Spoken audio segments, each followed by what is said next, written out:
रात के 11 बज रहे थे। एक शांत और अंधेरी गली में सुमन अपने घर लौट रही थी।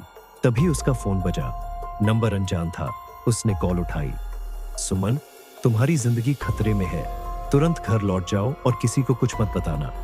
सुमन के होश उड़ गए। आवाज धीमी और रहस्यमयी थी।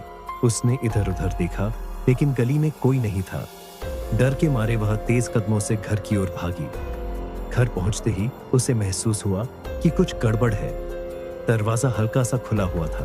उसने धीरे से दरवाजा खोला और अंदर झांका। लिविंग रूम की लाइट बंद थी, लेकिन किचन से हल्की रोशनी आ रही थी। सुमन ने फोन उठाकर पुलिस को कॉल करना चाहा, लेकिन फोन पर कोई सिग्नल नहीं था। तभी उसे किचन से किसी के फुसफुसाने की आवाज सुनाई दी। उसकी धड़कन तेज हो गई। उसने दरवाजे के पास पड़े एक लोहे के रॉड को उठाया और हिम्मत जुटाकर किचन की ओर बढ़ी। किचन में पहुंचते ही उसने देखा कि एक नकाबपोश आदमी अलमारी में कुछ ढूंढ रहा था।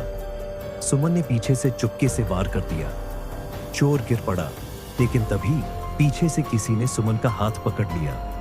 यह दूसरा नकाबपोश था। तुम बहुत बहादुर हो सुमन, लेकिन यह बहादुरी अब तुम्हें बचा नहीं पाएगी, उसने कहा। तभी पुलिस की गाड़ी के सायरन की आवाज सुनाई दी। सुमन को समझ नहीं आया कि पुलिस कैसे पहुंची। अगले ही पल पुलिस ने दरवाजा तोड़ दिया और दोनों चोरों को पकड़ लिया। इंस्पेक्टर ने सुमन से कहा, तुम्हारे पड़ोसी ने संदिग्ध गतिविधियों की रिपोर्ट दी थी। शायद वही अनजान कॉल भी उसी ने की होगी। सुमन ने चैन की सांस ली। चोर पकड़े जा चुके थे और उसने महसूस किया कि उसकी सतर्कता और पड़ोसी की मदद ने उसकी जान बचाई।